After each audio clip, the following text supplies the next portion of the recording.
You ever fire up an old game just to check it out, and 5 hours later you're emotionally attached to a 10-year-old polygon? Yeah, been there. These games didn't just age well, they straight up refused to age at all. No wrinkles, no stutters, just smooth gameplay and vibes so strong they could knock over a modern AAA title in a fistfight. So, join me for 15 games that age so well, they're basically immortal. Assassin's Creed 4 Black Flag is the game where you get to live your pirate fantasies without ever having to deal with scurvy or worse, actual piracy. You're Edward Kenway, a guy who just wanted to get rich and maybe have a drink, but instead he became the most competent assassin and pirate combo since, well, forever. Seriously, this game is like if Pirates of the Caribbean had an affair with The Godfather and the result was a game with better parkour than most modern gymnasts. You sail across the Caribbean in your majestic ship, the Jackdaw, plundering, sinking, and doing parkour flips off of absolutely everything. And let's talk about those ship battles. Sailing in the ocean has never been so badass. You're basically a one-man naval fleet, firing cannons and stealing treasure like a literal menace to the seven seas. The graphics? They still look so crisp you'd think Ubisoft just updated them. The naval combat still feels fresh, and even the story? It's like an action-packed soap opera with more twists than a roller coaster. Pirates, assassins, sharks, and treasure. What's not to love? If you're not playing this, you're missing out on the pirate adventure of a lifetime. Ready to fire! Captain, well placed shot now! Fire! All exposed, take the shots up! Fire!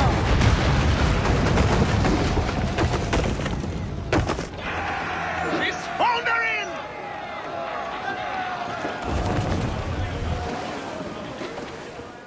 Arkham Asylum is the game that turned Batman from the guy in tights to the guy who could break every bone in your body before you blink. This game is basically a horror movie where you're the monster, sneaking around vents, hanging from gargoyles, and whispering, "I'm Batman," to yourself every 10 seconds like a lunatic.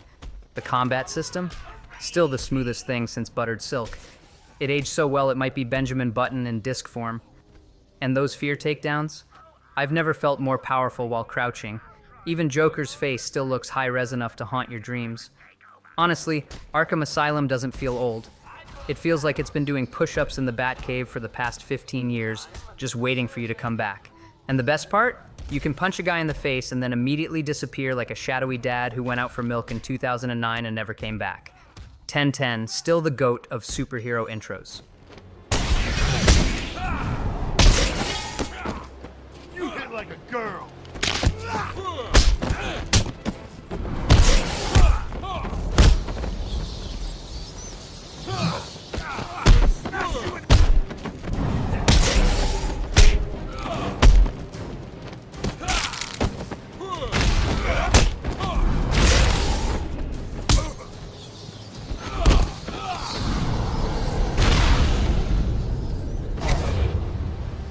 What's that supposed to mean? You heard me. Playing Dishonored is like being in a Victorian painting where you're also a supernatural assassin with anger issues. You can teleport, freeze time, possess rats, and stab people in slow motion while wearing a mask that screams, "I probably have emotional trauma." It's like if Shakespeare wrote a Metal Gear Solid fanfic while drinking absinthe. The fact that this game came out in 2012 and still looks better than my webcam is both impressive and depressing. Sneaking through plague-ridden streets, eavesdropping on guards, and turning people into ash like you're on a Thanos internship program, it never gets old. And the moral system? Please. I tried doing a no-kill run and accidentally threw one guy off a balcony into the void. My bad, but the game forgave me and still gave me a killer ending. Honestly, Dishonored is the kind of game that makes you feel like a genius, even while hiding in a trash bin next to a rat buffet. It's aged like fine wine, if the wine was spiked with chaos magic.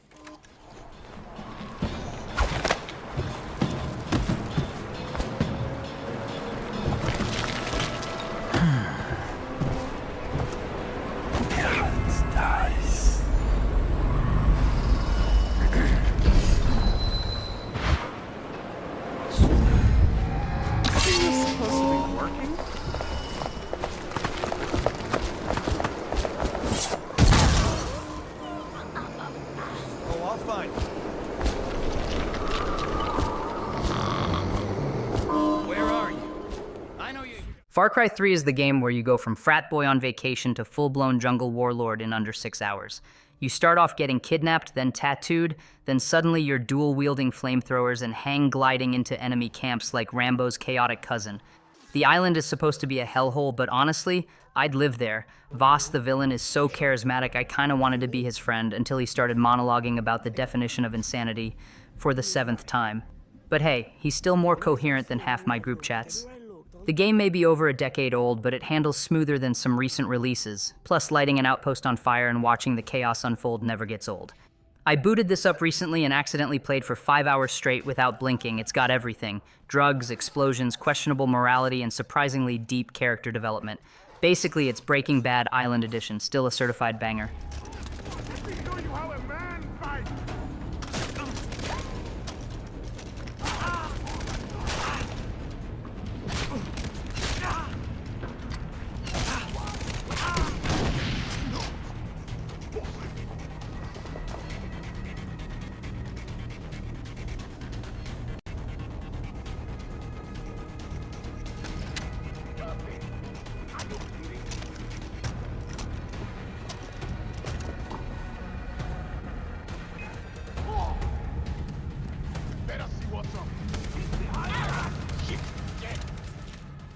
Infamous Second Son, the game that made me want superpowers and a leather jacket real bad. Delson Rowe is basically the millennial Peter Pan, snarky, stylish, and can turn into smoke and neon whenever things get awkward. The power system still slaps harder than your mom catching you sneaking snacks past bedtime. Smoke dashing through vents, neon sprinting across buildings, literal concrete punching. It's like a superhero buffet, and I'm here for third helpings. And can we talk about how good Seattle looks? This game came out in 2014, but it still makes real Seattle look like it's stuck in Minecraft.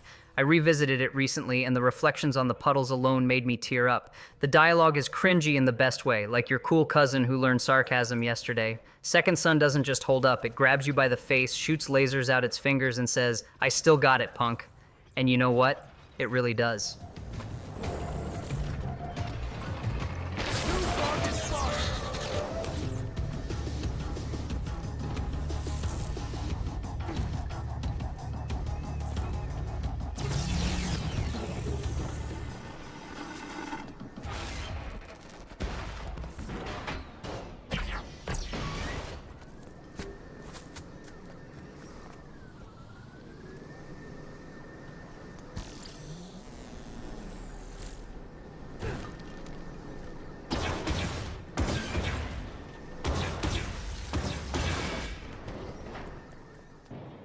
Shadow of Mordor is that game where you spend 40 hours murdering orcs who somehow remember you, taunt you, and then come back with a promotion.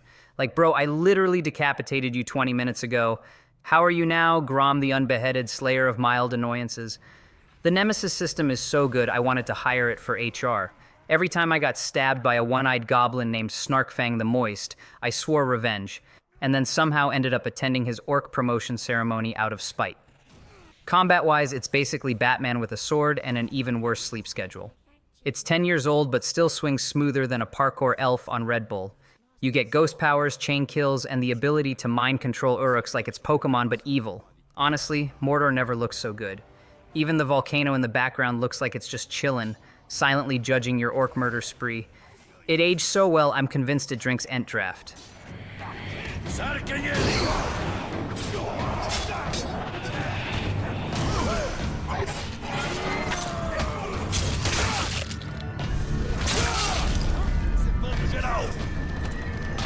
Vou entregar seu cadáver ao meu mestre.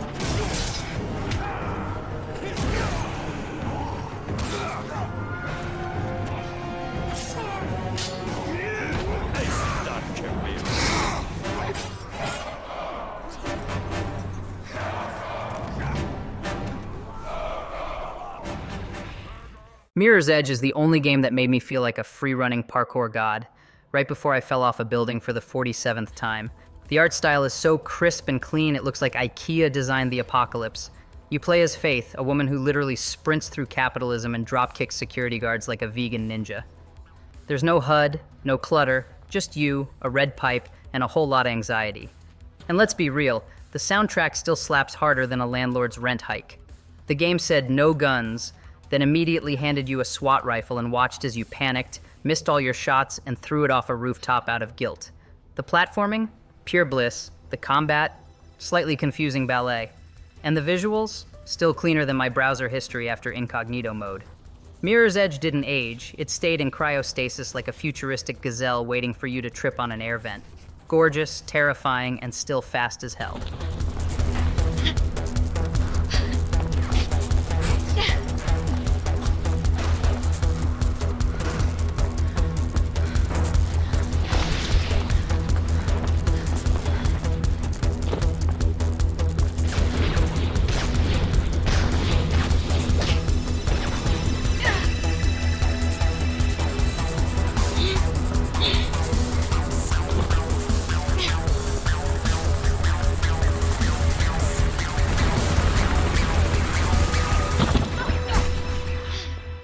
Portal 2 is the only game that made me laugh, cry, and question the laws of physics all in one test chamber. It's been over a decade, and I'm still not over how a literal potato gave a better performance than half of Hollywood. You play as Chell, the mute queen of puzzles, escaping from a homicidal AI with SAS levels over 9,000.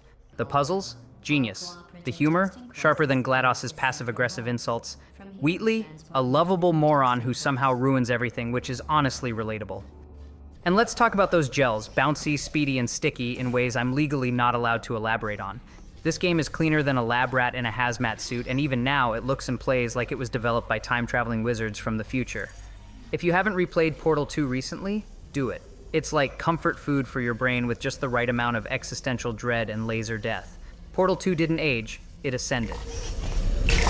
Excellent work. If you were human, you would want a reward for completing this test. A reward for testing.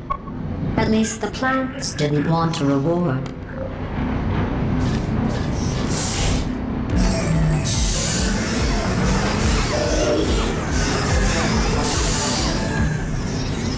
I created this test to let the humans feel good about themselves. It is extremely easy. Just follow the arrows.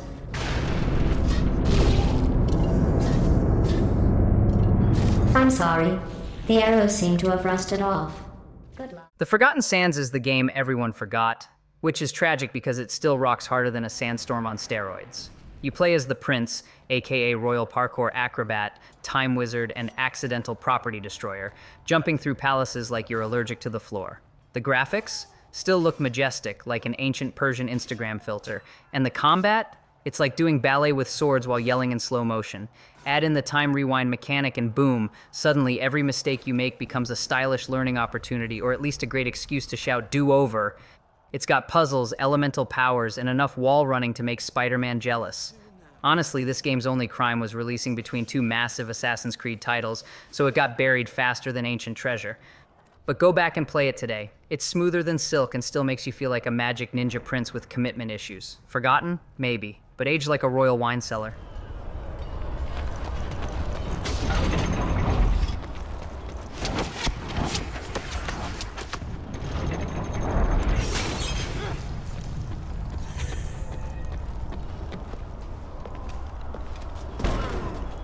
Fall back!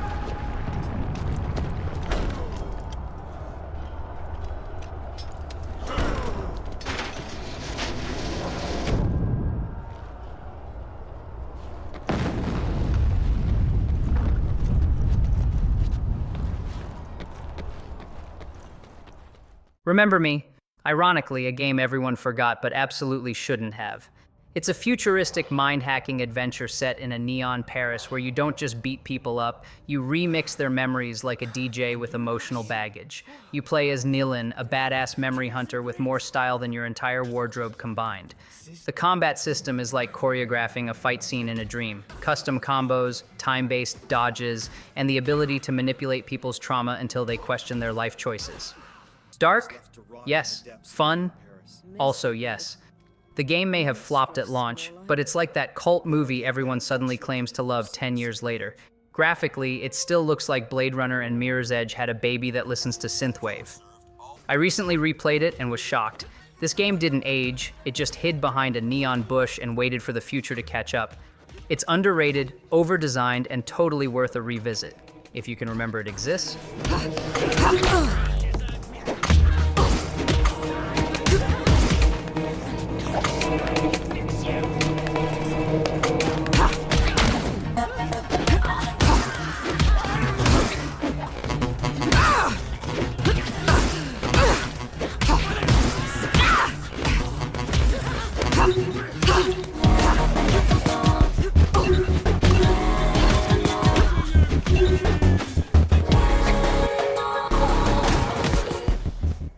Rise, Son of Rome is the video game equivalent of watching a historical drama, realizing it's historically inaccurate and still shouting "For Rome" while slow-motion stabbing a barbarian. You play as Marius, the most shredded Roman since Julius Caesar discovered leg day. The game basically says, what if every single fight was a QTE, but make it spicy? You get executions so cinematic they deserve Oscars, and armor so shiny it probably has a skincare routine. People said the combat was repetitive, but did you get tired of slow-mo beheadings and yelling in Latin like a gladiator on espresso? Didn't think so. Visually, it still looks like Zeus personally blessed the CryEngine. And let's not forget how every Roman soldier talks like they're auditioning for a Shakespeare play directed by Michael Bay. It's not just a game, it's a whole Roman soap opera dipped in testosterone and delivered with the emotional subtlety of a flaming catapult.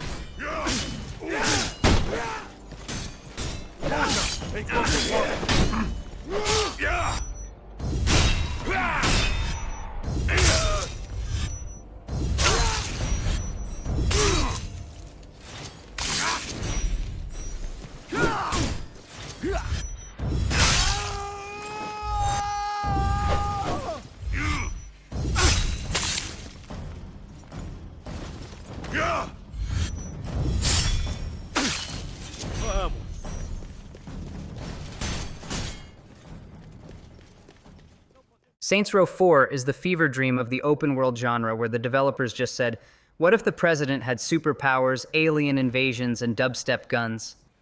And then proceeded to never look back. You're the leader of the Saints, turned literal president of the United States, and within 5 minutes of the game starting, you're flying, punching aliens into orbit, and committing crimes against both humanity and fashion.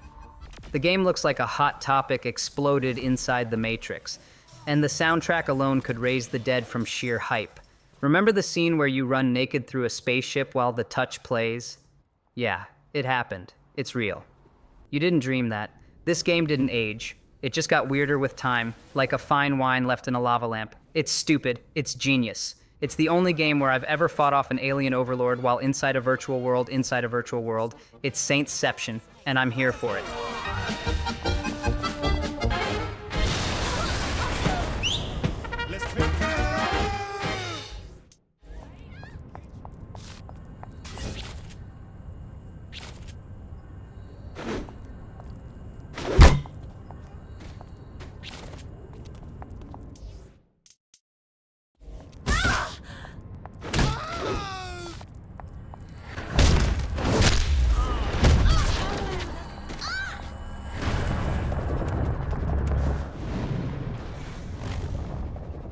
Sleeping Dogs is the game that asked, what if we took GTA, gave it martial arts, added dim sum and set it in Hong Kong, and then delivered a roundhouse kick straight to your boredom? You play as Wei Shin, undercover cop, master of every combat style ever invented, and part-time karaoke assassin. The fighting system? Straight up John Wick meets Jackie Chan with a sprinkle of Bruce Lee's Ghost. You can slam people into air conditioners, break arms with elegant flair, then go buy pork buns like nothing happened. The city of Hong Kong is still vibrant, colorful, and filled with side activities like racing, gambling, or throwing random thugs into fish tanks. It aged like a mythical dragon, sleek, dangerous, and somehow still cooler than anything released recently. Honestly, it's one of the few games where I felt guilty doing the story because the open world was just too fun. Also, 1010 would interrupt a street fight just to sing I Ran So Far Away again.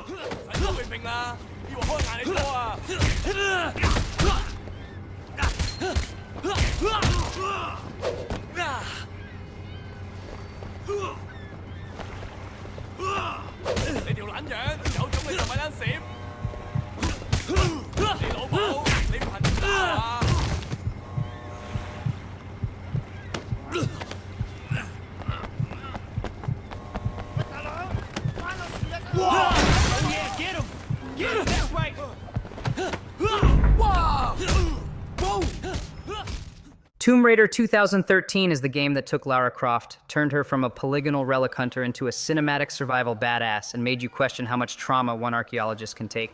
I mean, girl gets impaled, mauled, stabbed, shot at, and still climbs a mountain barefoot in the snow with a bow made from optimism and duct tape.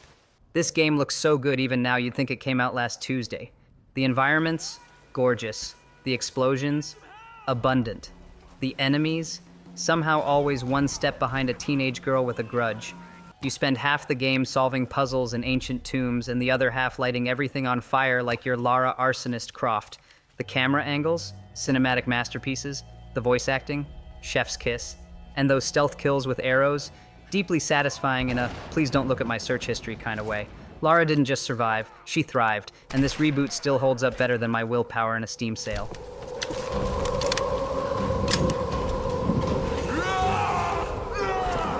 Damn, we got her! Let's move out! Come on!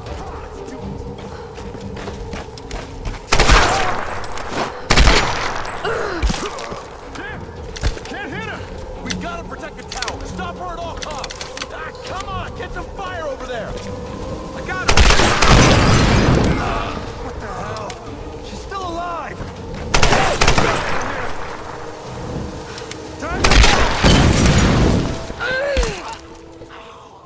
Uncharted 2 is what happens when Indiana Jones, James Bond, and a Walking Bad decision named Nathan Drake get tossed into a blender of charm, explosions, and ancient curses. It starts with you bleeding out on a train hanging off a cliff. That's the tutorial. The game escalates faster than your group chat after midnight, from snowy mountains to lost cities to surprise helicopter attacks mid-chase. Uncharted 2 is like every summer blockbuster you ever loved crammed into one beautiful, sarcastic package. Nathan's one-liners are sharper than the bullets flying past his head every 12 seconds, and somehow the man still finds time to flirt mid-gunfight. The graphics still look incredible today, and the pacing, so tight it should be illegal. Honestly, if this game were a person, it'd be the cool adventurer uncle who shows up uninvited but brings gifts and wild stories. Naughty Dog made lightning in a bottle here, and it aged like a museum artifact. That's also a grenade.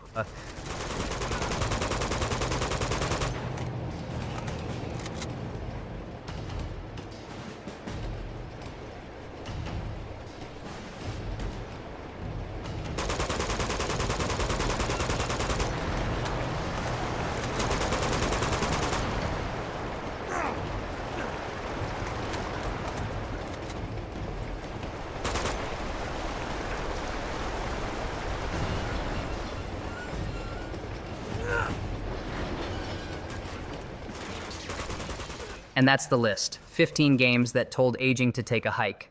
If you laughed, reminisced, or accidentally reinstalled one of these mid-videos, hit that like button, subscribe for more gaming goodness, and let me know which classic still lives rent-free in your brain.